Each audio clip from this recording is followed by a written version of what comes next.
This podcast is brought to you by Audible. Get a free audiobook download and 30-day free trial at audibletrial.com/Bogosity. There's over 180,000 titles to choose from for your iPhone, Android, Kindle, or MP3 player. That's audibletrial.com/Bogosity.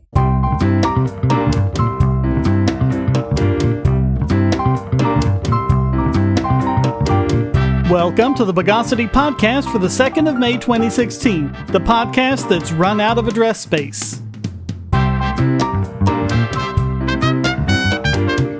This is your host, Shane Killian, and joining me again is Chris Hangartner. Chris, welcome back to the show. Good, sorry I couldn't join last week. Got a new job. First, a quick announcement. I've made a tiny change to the scheduling of the podcast. We record these the Saturday before release. And today it's the 5th Saturday of the month, but this is the last podcast where that will be the case, except for special occasions. I'm going to start taking 5th Saturdays off just to have a little more time for things like real life, my family, things like that. Yep, we've got lives. Yep. So from this point forward, every time a month has 5 Saturdays, the week following the 5th Saturday will not have a podcast unless I had to cancel a podcast earlier that month, in which case I'll do it on the 5th Saturday to make up for it. Sounds like a good plan. So let's defoliate the news of the Bogus. More goings on in the UK with their wonderful NHS. Mm-hmm. The worst healthcare system in the developed world, according to the OECD. Well, now we have doctors working in emergency wards striking because of the bad conditions they're made to work in, and this is the first ever widespread strike by NHS doctors. This is one of those things where I'm a little mixed because, on one hand, I don't blame them because they probably work in a crappy condition, but they're ER doctors and they're striking. Well, what it is it's the junior doctors, and that seems to be what we might call interns. Oh. They're still in medical training, but they work in actual hospitals, and they get all of the crap jobs the more senior doctors don't want to do. Oh. So I think what they're doing is they're saying, hey, let them work, all these hideous hours and give us a little bit of a break. Oh, then that makes sense. Then I sympathize with them. Although I still disagree with the idea of striking. Well, there might be better ways, but yeah, anyway. But we'll talk about, it's really the point of contention here that I really want to focus on. And they were actually walking out of both routine and emergency care. And the NHS has already said that they have military-level contingency planning in place to protect the patients. Military-level contingency planning. That kind of reminds me of military-grade encryption. It doesn't actually mean anything, but... Yeah. What are they going to do? Send the SAS to force those doctors to come back? They've already had to cancel something like 13,000 operations and more than 100,000 appointments. And they've had to redeploy nurses and more senior doctors into emergency care, and also to cancel holiday and study leave. They canceled operations because a few interns went on strike. Can't the regular doctors still keep doing that? Well, I think that's their point, but really, there are 55,000 junior doctors in England, and that's around a third of all medical staff, and it's just the fact that they're so strapped for doctors. Yep. Kind of reminds me of that one internet meme I saw when Tony Blair was still prime minister, where he's saying, I can't just make more doctors and dentists. What do you think I am, capitalist? Yeah, I made that one. That was based off of something he actually said. A woman had come up to him and complaining about she had to pull out a couple of her own teeth because she could never get in to see a dentist. And he said, well, the trouble is I can't just create more dentists. Well, try capitalism. Yeah, don't get me wrong, I hate the U.S. system, but at least with the U.S. system, if you're in so much pain and you want to see a dentist, you can usually get one. Yeah, it's really just about paying for it afterward that's the issue. Yeah, the biggest problem with the American healthcare system is we don't have a healthcare problem. America has arguably one of the best medical treatments out there. The problem is it's just so dang gum expensive. Yeah, it's an economic issue. Yeah. So the British Medical Association has been having a dispute with the government over changes to their contracts, and the way it works is they can work between 7 a.m. and 7 p.m., but if they work over that time, anytime between 7 p.m. and 7 a.m., or work over the weekend, those are called antisocial hours, which I think is just their word for overtime, so they're paid more. But they're changing the contract to change those hours from 7 a.m. to 10 p.m., and they're also adding 7 a.m. to 7 p.m. on Saturdays as part of a pledge to create a 7-day national health service. Yeah. Now, look, I'm not against that. That's good and all that. But here's the thing. If there was a proper free market healthcare, this would be an incentive. We need to hire more doctors and nurses, not just force the current ones we have, to keep working. Yeah, but they never seem to want to do that. And that's a problem we have here, too, because of licensing. Yep. Because that's really what licensing is all about. Less competition means you get paid more, so fewer doctors means that individual doctors get paid more. Licensing. I never got the whole point of licensing. Well, because they might do something bad to you and you need the government to check them out, and so if they have a license, they have the government seal of approval. Yeah. That's like saying, well, you have a license to drive, so you must be a good driver then. Yeah, there's a good test as to how well government licensing works. Just go drive on the road, look at those idiots, and pretty much all of them have a license from the government. They're licensed drivers. Now, they do say that in this contract is a 13.5% pay raise, but the BMA says that when you consider what they'll be losing in overtime hours, especially working all those Saturdays, they'll actually end up working all these extra hours and being paid less overall. It's like what Lord T. Hawkeye says. Imagine if a private company did that. People would be screaming and marching on the streets demanding, that company go out of business. But if it's the state, they're the state, though, so they must be doing something right. So the BMA agrees with this 7-day NHS idea. They just say there's this big shortage of doctors and not enough funding to pay for the doctors they need. BMA Chairman Mark Porter actually accused the government of distorting research and statistics to buttress its case on this, and that basically they had given the junior doctors no other choice. Quote, "The health secretary is trying to find some way to throw mud at the junior doctors of this country who have been providing weekend and night emergency cover since the NHS started. We have said repeatedly and always that we will call off the strike if the government will call off the imposition. By contrast, the government has said that there is nothing that will get it to call off the imposition." So one of the patients that had her procedure canceled was Karen Smith. She doesn't blame the junior doctors. She says, quote, "I am desperately disappointed that it hasn't gone ahead, but I do support the junior doctors 100%. And you also have Claire Marks, president of the Royal College of Surgeons, quote, "It just shows how sorry a state we are at the moment. I didn't ever think we'd get to this stage. The current dispute has got to a lose-lose situation." People love to compare the NHS to the US system. Again, the US system is screwed up too, but at least we don't see doctors, marching on the streets complaining about it. In fact, that's actually one of the reasons why I'm anti-universal healthcare is because I don't want the US system to become like the UK. I don't want to have to wait in long lines to get a doctor and then have my operation or whatever canceled because the government's mistreating their workers. Yeah, and then people say, but with government healthcare, you'll have the money. Well, where's the money here? Yeah, that's the one question that many socialists will never answer is who's going to pay for all this? Yeah. They just assume, if we increase taxes for people and seize 90% of the assets of the rich, it'll pay itself off. Mm-hmm. It don't work that way, people. Yeah, so Health Secretary Jeremy Hunt had his excuses already. He said it was all the fault of these difficult junior doctors and how it was totally inappropriate to withdraw emergency care, but apparently not totally inappropriate to pay them less money for it. They always have to shift the blame on someone else. And he also said, quote, "Where health secretaries have made mistakes in the past is where they have been too willing to compromise on patient safety." He's just trying to keep the patients safe. Passive-aggressive voice. But people have a right to healthcare. You're not against rights, are you? But how does paying doctors less for overtime make patients safer? Yeah. Makes no sense. And it's pretty funny because there was a documentary about that advocate for universal healthcare, and all these patients were saying, I think it's mean that all these doctors are getting all these Lexuses. You shouldn't be profiting off of sick people. That's like saying McDonald's is profiting off of hungry people. Yeah. There was an interview with a Canadian woman and they interviewed this lady, who had this surgery which saved her life, and they asked her, but don't you feel exploited that a doctor took over your pain and misery? And she says, I don't care. I'm alive. Yeah, Stefan Molyneux went through something like that a few years back. And we hear that story all the time. And there's actually people in Canada who make a full-time living trying to get Canadian patients to America to have healthcare procedures done that they can't get in Canada because of just these long wait times. People, stop saying that universal healthcare will save us, because it won't.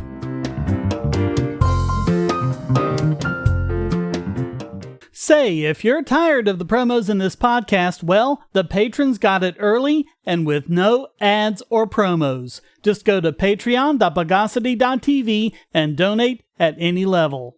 Hi, I'm Dave. You may recognize me from previous Bogosity episodes. I'm also part of a podcast, the Superplex Brothers Podcast. Head on over to superplexbros.com. You can check out the podcast for video games and pro wrestling.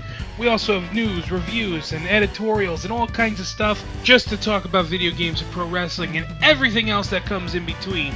So if you're into that, why don't you come check us out? Well, here's another story about how, despite how politicians keep blathering on about the need for renewable energy, they end up going against people who are actually doing something about it. Oh, yeah. Can't be taking money from those wonderful power monopolies, you know. Yep. Last June, the city of Huntsville, Alabama, condemned Tyler Truitt's trailer and said that he and his girlfriend had to leave because they violated zoning ordinances by having a trailer that isn't hooked up to the grid. Same as usual. And they've actually got pictures of it in this article. It's actually fairly nice looking as trailers go. But he put a row of solar panels in, and apparently this thing, I looked at it on Google Maps, the thing is like nice and off the road. I don't even think you can see it from the road because, it's got a row of trees and then the driveway curve. So, you won't even see it from the road. But he's got this row of solar panels. He's got a tank to catch rainwater. And he installed a composting toilet. That's cool. Little disgusting, but whatever floats your boat. As long as he maintains it properly, it's going to be safe. He's not going to be in any danger. And he's going to save a lot of money, which he wants to do because he joined the Marines in 2008. Before then, he was a physics major at the University of Alabama in Huntsville, and he wants to go back and finish his degree. Makes sense, because college students need all the money they can. Yep. And Truitt said, quote, "We're not bothering anyone.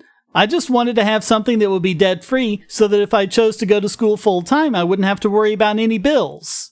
The fiend. Yeah, I work at Walmart. I've got plenty of people, who are college students, and that's a constant thing they're worried about. They're worried about, am I going to be able to pay, not only my college debt, but my billing and all that. It's just so hypocritical about the government because the thing is that when those environmentalists, politicians say they want renewable energy so, we can save the planet, they only want the energy projects they want. Well, and we've talked before about how in states like Arizona, these companies said, hey, lease our solar panels, just pay us so much per month and you can have solar panel. And, oh, you can't do that. You're competing with the power monopolies. Yeah.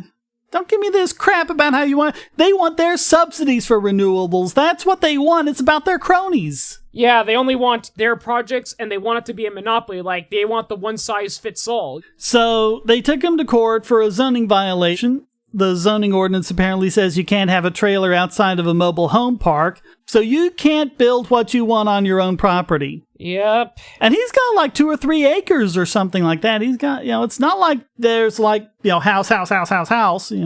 They also condemned the trailer is unsafe because it wasn't hooked up to electrical, plumbing, and heating services. And they also said that he never applied for any permits. So he didn't go on his knees and bow and scrape in front of his lords. You're under arrest for not getting on your knees and kissing our feet. How dare you? So they gave him till June 1st to bring the trailer up to code. He did not do that, and he and his girlfriend did not vacate the trailer. Truitt said he considers it an act of civil disobedience and said, quote, "Sometimes you have to take a stand for what you think is right." And let me guess, did they send the U.S. Army Corps of Engineers after him? Not quite, but you do have Kelly Schrimzer, who's the communications director for Huntsville Mayor Tommy Battle, quote, "The purpose behind these requirements is public safety. This includes ensuring that occupants of a residential dwelling have safe, potable running water and electricity, particularly in the wintertime. The city has posted the property as unsafe for this reason. It's only going to be a matter of time where we're going to hear this story where 3 guys are sitting in San Quentin and they're talking about what they're in for. One guy said, I sodomized a little girl and strangled her with her own panties. Another guy says, I robbed a gas station and blew it up in the process and killed dozens. And the other guy says, yeah, I built my own home without a proper permit. And everyone started moving away from me on the bench and giving me the hairy eyeball. Until I said, and creating a nuisance, and then they all came back. Oh, what was that from? Alice's Restaurant. Oh, I never heard of it. Oh, it's a song. It's a great song. It's about Alice. Yeah. But Truitt argued that the zoning rule is unconstitutional because it discriminates against low-income families. Quote, they're taking a big option away from families that can't afford to build a fancy house. Oh, yeah. How dare those poor people build their own houses and not use, the public works. So Judge Sonny Rodenhauser found Truitt guilty. Truitt appealed to Mason County Circuit Court and requested a jury trial. He wasn't even given a jury trial? No. He had to appeal to get a jury trial. Doesn't that violate the U.S. Constitution? Well, it just means that you would always have the right to appeal to a jury trial, because if you didn't, then you could appeal that and say, hey, I need a jury trial, here's the Constitution. But it's kind of like traffic court. The Constitution says if it's a matter over $20, you get a jury trial, but you go into traffic court, is there a jury? Nope, it's just you and the cop, and 90% of the time, the judge is going to believe the cop. But you can always appeal it to Superior Court and get a jury trial.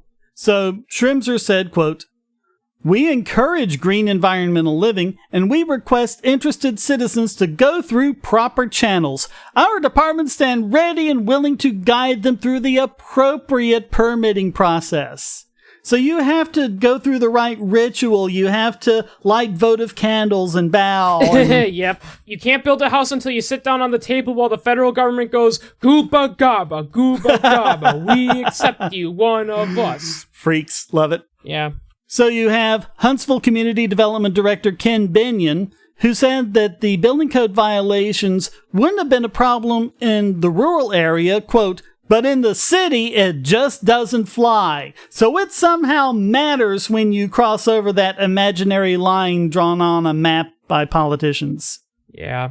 So Truitt said that the solar panels and the rainwater collection system he installed are safe and that they meet the needs of him and his girlfriend.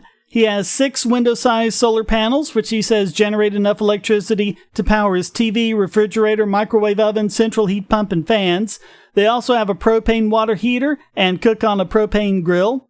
And Truitt said, quote, would the city rather us be homeless than live in a house that they don't like? At what point is someone going to stand up and say, this doesn't make any sense, this is wrong? Well, no, we don't want you to be homeless. We want you to move on to our government-built houses where the heaters don't work and the place smells like pee. I'm just going to say this, I'd rather be homeless than move into a government building. So in September, Judge Rodenhauser did throw out the condemnation and said that it arose from the same facts as the zoning case, and he can't be tried twice for that because it's double jeopardy. But Truitt made an interesting point. He said, quote, the city refused to hook up utilities and water, then cited us for not having utilities. In essence, they're saying we can't live off the grid. Well, the bad news for Truitt continued in November when he was found guilty of the zoning violation by a jury that deliberated for less than an hour. Yeah, as you said before, if the jury takes less than a couple hours to debate, that's not a good sign. Well, it's also not a good sign when you have jury forewoman Cindy Golub said that they sympathize with Truitt, but, quote, we wish him the best, but the law's the law. This is why we need jury nullification. Yep. Oh, we didn't have a choice. It's what the law said. We didn't have any choice but to go along with the law. I don't want to pull Godwin's law here, but it's just like in Nazi Germany. Most people did not like what the Nazis were doing to the Jews, but why did they not really do anything? Well, the law's the law, there's nothing we can do about it. I mean, what's the point in having a jury trial if you're just going to tell the jury, well, you don't have a choice, you have to come back with this verdict? And here's the funny thing, not only is jury nullification not there, they will actually dismiss people from jury duty if you make it clear you know what jury nullification is. Yeah, because here's the dirty secret. It's still there. Yeah. You can still do it. But, like you said, they'll dismiss jurors who know about it. Judges prohibit defense counselors from arguing it, and even allow prosecutors, or even they themselves, misinform the juries and tell them they don't even have that option when they do. Yep. So Truitt was sentenced to 10 days in jail. Judge Dennis Odell also fined him $250 in court costs. He suspended the sentence for 6 months, released Truitt without supervision, and gave him 2 weeks to move the house. And Truitt asked him, quote, "Would it be possible to serve the 10 days and leave the trailer?" "No," Odell said flatly before standing and walking off the bench to his chambers. And so Truitt said, quote, "If they want to go ahead and give me the 10 days in the county jail, that's fine, but I'm not moving the house." Good for him, but that was a stupid court and a stupid jury. He also said, quote, "We tried to make some arguments that it is a manufactured home and not a trailer, but the other constitutional arguments and fairness arguments we wanted to make, the judge didn't let us make." Just goes to show judges are just politicians in robes. As we've repeatedly said. Now, I was trying to get some more up-to-date information on this. November was the last thing anything really seemed to be happening about it. It does seem to be in a bit of limbo right now. No real progress from either side, so here's hoping things start going Truitt's way during whatever the next steps in this process are. Yeah, I hope. Hackers, terrorists, the NSA. But I repeat myself. Your online security is under attack, and the weakest point is your password. That's why you need LastPass. LastPass plugs into your browser and allows you to randomly generate strong, unique passwords anywhere on the web, all protected by one master password. LastPass sets up in minutes and gives you secure automatic logins throughout the web, synchronizing across all your browsers and all your computers, at home, at work, or on the road. It even securely stores sensitive form data, including credit card numbers, backup sensitive documents, membership info, Wi-Fi logins, and more. And with LastPass Premium, you can get these benefits on other applications and even mobile devices, and also get priority customer support. Sign up at password.bogosity.tv for a free month of LastPass Premium. Log in securely everywhere using the last password you'll ever have to remember. Go to password.bogosity.tv and get LastPass now.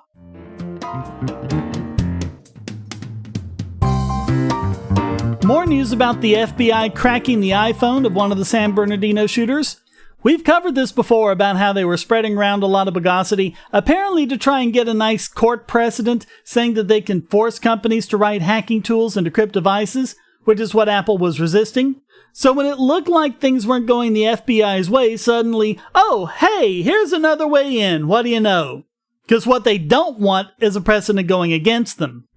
And of course, they didn't find anything, which is pretty much what everyone expected.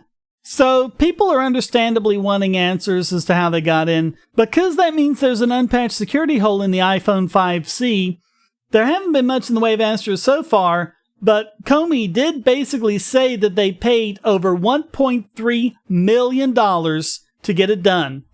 Wow. And this was when he was speaking at a security forum in London. He wouldn't give them a dollar figure. He just said it cost a lot, and he said it was, quote, "more than I will make in the remainder of this job, which is 7 years and 4 months for sure." Now, Comey is paid at the rate for level 2 executive salaries, which is $185,100 a year, and so if you do the math on that, that's about $1.3 million, and so he said it was more than that, so it's at least that much. But Comey did say, quote, "but it was, in my view, worth it." Yeah. Now, he did say that this hack would only work on an iPhone 5C running iOS 9, so it's very limited. And he did say he hoped the government could figure out a solution to access other phones without having to pay a lot of money or make appeals to the tech industry to do the hacking for him. Quote, "I'm hoping we can somehow get to a place where we have a sensible solution or set of solutions that doesn't involve hacking, it doesn't involve spending tons of money in a way that's unscalable. Hey, Comey, I have a solution for you. It's called the Constitution. It's called doing real police work." They don't care about the Constitution anymore. If you ask a politician, did you actually read the Constitution? They're just gonna say, I skimmed.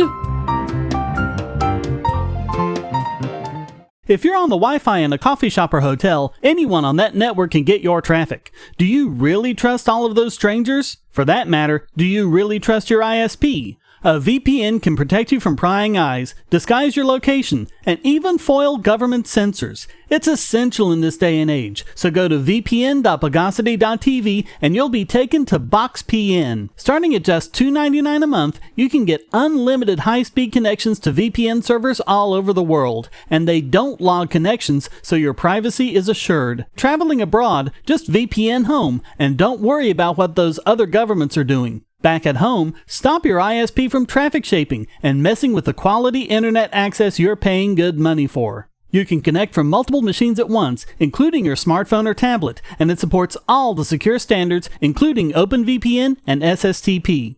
Bypass censors and surveillance with your own secure VPN connection. Go to vpn.bogosity.tv.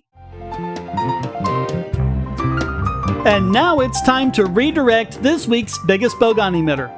And this week it goes to Opera Software, makers of the Opera web browser, which is a good web browser.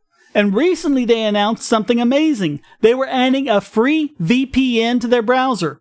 All you had to do was hit a button and you were connected and secure. Well, sort of. Uh-oh, there's always a catch.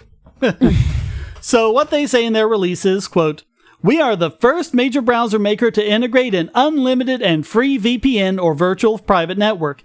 Now you don't have to download VPN extensions or pay for VPN subscriptions to access blocked websites and to shield your browsing when on public Wi-Fi." And we've talked about this before and the benefits that you can get from that.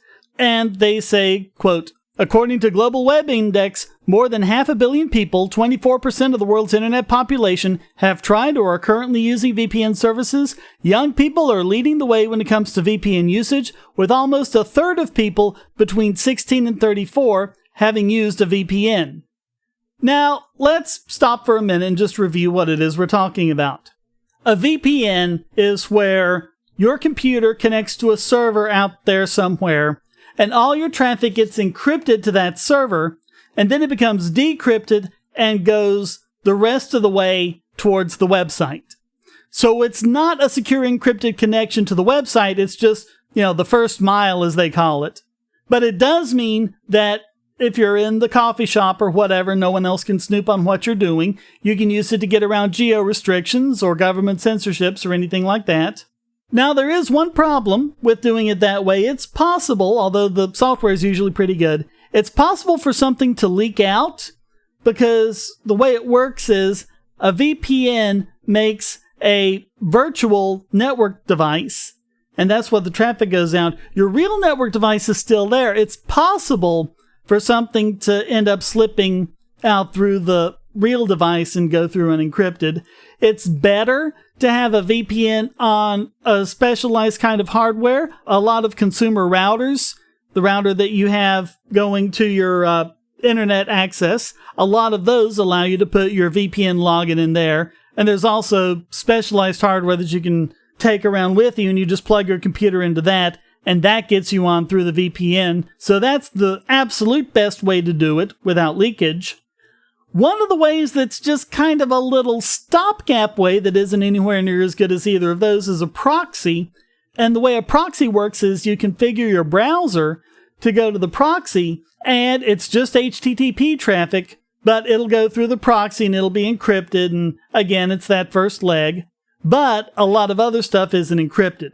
Now, Opera is actually claiming its VPN is better than traditional VPNs, but it isn't. It's better than a proxy, but it's not as good as a proper VPN. First of all, it's only for the web browser, so anything else you do with any other software is still transmitted in the clear. So it's really more like a super duper proxy server than a true VPN. And I've had bad experiences with proxy servers, so... Yeah.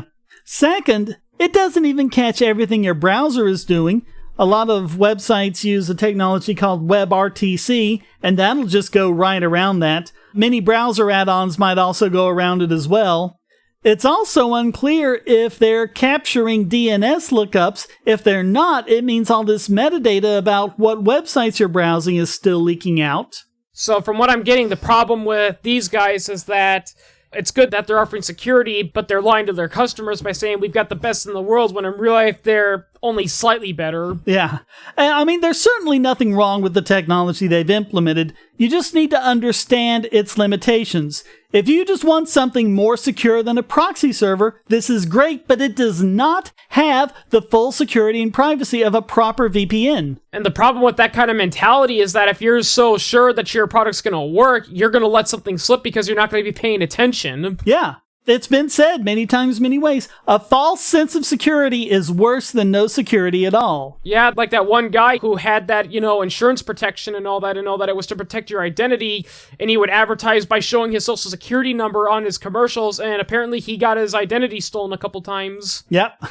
Because you're not as well protected as you think you are. I mean, it's one thing if you continue on exactly as you were before, but by overhyping this feature, they're actually doing their users a disservice because they might let their guard a little down too much and overall make them less secure. Yeah, if they don't think they're properly protected, one thing that will protect them is that they're going to be a little more cautious about what they put on the internet. But if you say, don't worry, we've got this service, it'll protect you, they're going to be more reckless. We see it with traffic lights all the time. If there's like a road that's a little dangerous, people slow down and they do their best to be the best drivers. But if the government puts like a sign up and all that, people say, oh, there's a sign up, so I'm safe. And then they drive recklessly. Yeah, and it's unconscious. You don't even realize you're doing it. Oh, yeah. People can look up the Peltzman effect if you want to know more about that. Yeah. Another good example of this would be bicycle helmets. People say, well, we want people to wear bicycle helmets because they protect your head. And they do, but it was found out that people who drive with bicycle helmets, they tend to ride more recklessly than people who don't wear them. It's one of those things where if you give people a false sense of security, they're going to act recklessly. So all of that makes Opera Software this week's biggest Bogon emitter. Now you can make Amazon purchases with Bitcoin by going to purse.bogosity.tv. That's P-U-R-S-E. Moreover, most purchases can be made at a discount. Save an average of 20% just by buying from Purse, or get even greater discounts by linking your Amazon wish list. Go to purse.bogosity.tv. Bogosity.tv is a participant in the Amazon Services LLC Associates Program, an affiliate advertising program designed to provide a means for sites to earn advertising fees by advertising and linking to Amazon.com. Just clear your cookies and go to amazon.bogosity.tv, or check the right-hand side of the podcast page for Amazon's best deals, including the deal of the day and limited-time lightning deals on all sorts of great products. So next time you buy online, go to amazon.bogosity.tv.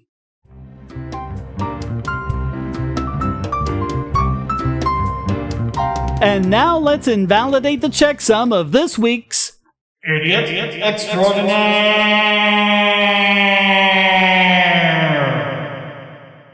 And this week, Evensgrey from the forum nominates Cindy Pryor of the Queensland University of Technology, who has, follow this, she has sued several students for racial discrimination after she kicked them out of the technology lab for being white. She obviously does not know the definition of irony. So one of them is Alex Wood. He's being sued under the Racial Discrimination Act because after he was asked to leave the computer lab, he wrote about it online. Oh, yeah. He posted on Facebook, quote, "Just got kicked out of the unsigned Indigenous computer room. QUT is stopping segregation with segregation." So apparently they'd done something where, and I'm guessing by Indigenous they mean Aborigines, where they're the only ones who can use the lab. Yeah. Racism is bad, unless it happens to white people, then they deserve it, because reasons. Because privilege. Yeah. Another student who was kicked out is Jackson Powell. He's being sued as well because of what he wrote. And that's the thing, these guys aren't saying, oh, you discriminated against me, I'm gonna sue. They're just taking it to the marketplace of ideas. Yeah. And he wrote, quote,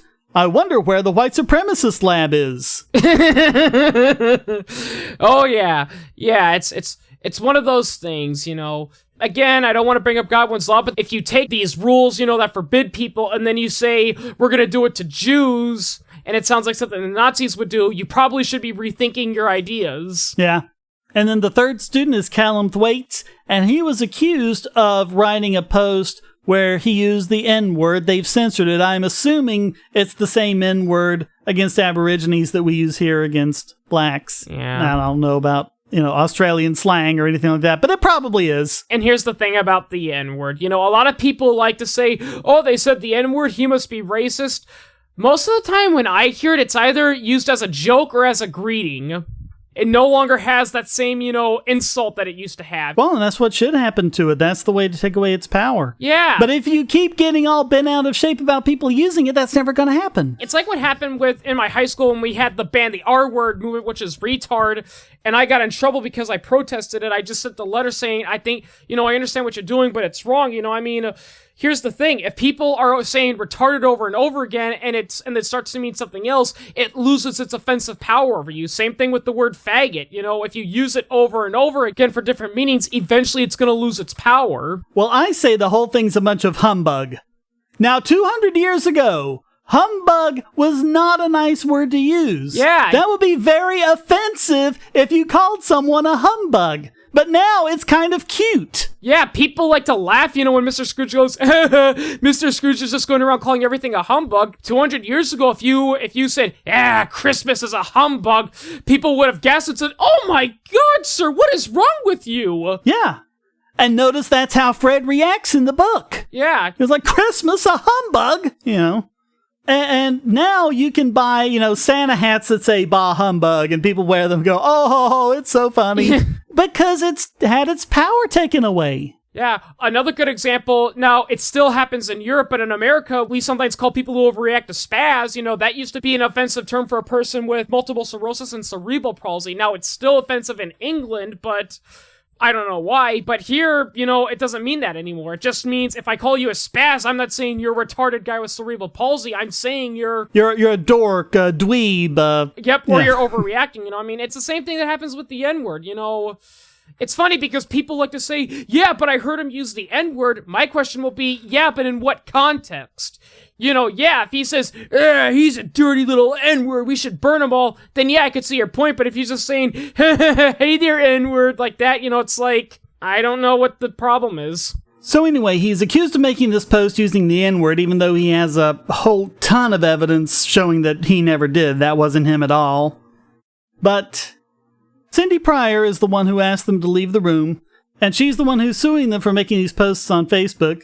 And after the incident, she went on sick leave and says she feels unsafe leaving her home because she was afraid somebody would say something offensive to her. Oh, boo-hoo, you precious little snowflake. She also says she was unable to return to work because she's required to have face-to-face contact with white people.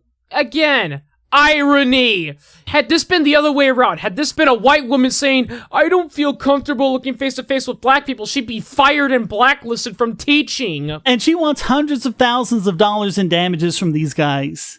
And of course, it's not just the damages, it's the costs. I don't know if Australia has loser pays or not, but it could be the case where just Woods' expenses could go to $200,000 if the case went to trial. For all of them, the cumulative bill to defend the case could be more than $500,000, and at current exchange rates, 500,000 Australian dollars is about 380,000 US dollars. So upwards of $400,000 just to defend themselves from this nonsense. And not to mention, as we pointed out many times, stuff like this can damage people's reputations, whether they're found innocent or not. If you're charged with racism or rape, even if you're found guilty, it sticks with you. The stigma is that you were put on trial for this. People don't hear you were found innocent. They just hear you were put on trial for this. Now, under Australia's Racial Discrimination Act, anytime there's a complaint like this, there's a conciliation process that they have to go through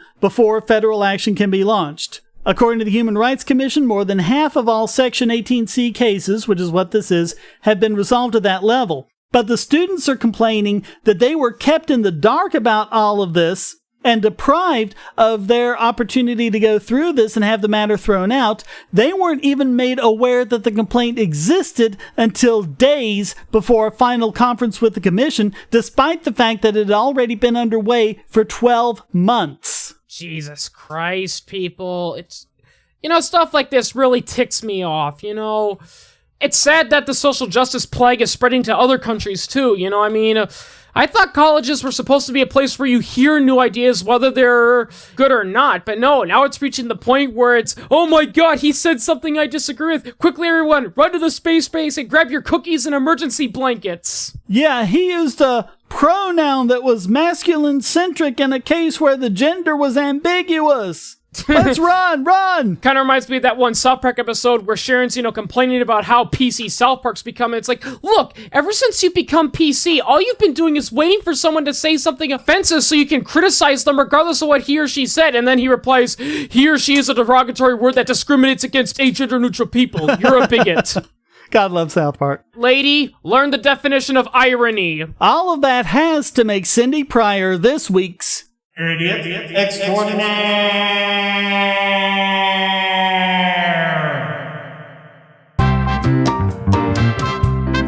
Well, that wraps up this. Today, we're going to learn how to make plutonium from common household items. Edition of the Bogosity Podcast. Come join the discussion at forum.bogosity.tv and feel free to join in by sending a question, statement, news article, or rant in text or audio to podcast@bogosity.tv. This podcast depends on you to keep going, so please donate using the links on the website or the QR codes on the YouTube video. You can also become a patron at patreon.bogosity.tv and get the podcast and YouTube videos early and without ads or promos. Thank you for listening, and thanks to Chris Hangartner for joining me. It's good to be back. Until next time, here's a quote from Robert Higgs. The government enforces a monopoly over the production and distribution of its alleged services and brings violence to bear against would-be competitors. In so doing, it reveals the fraud at the heart of its impudent claims and gives sufficient proof that it is not a genuine protector, but a mere protection racket. The Bogosity Podcast is licensed under Creative Commons Attribution Non-Commercial No Derivatives 4.0 International License.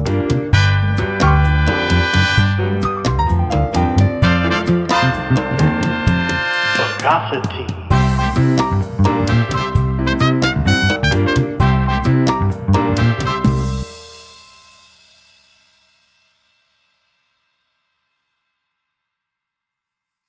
Want answers to creationist claims against evolution? Would you like to know more about evolution yourself, or even engage creationists more directly, with actual peer-reviewed sources to back you up? My book, How Evolution is Scientific, is designed to show the basics of evolutionary theory and how it is so well supported using the scientific method.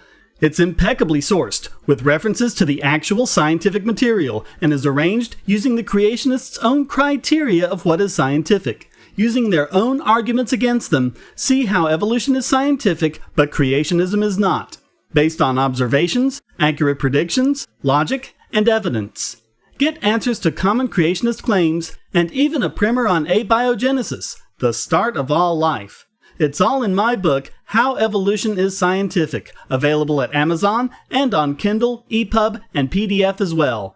Get How Evolution is Scientific and never be taken in by creationists again. It's funny because there was this TV show called Ozzy and Jerks, which tried to make fun of, what goes on in the human body, and they longfully portrayed the allergy as being a legitimate threat to your body. In real life, an allergy is caused not because the pollen finds a way to attack your cells, for lack of a better words, it happens because you have a racist immune system. Yeah, pretty much. Yep, pollen gets in your nose, and your fat, white blood cells with their sheriff's head and their typical Texas accents go and say, "Hey, we don't like your kind around here. Get out, pollen." Yeah, I posted one to Facebook the other day, and it was stuff like allergies and stuff like that, and at the bottom it said, because nature actually kinda hates you.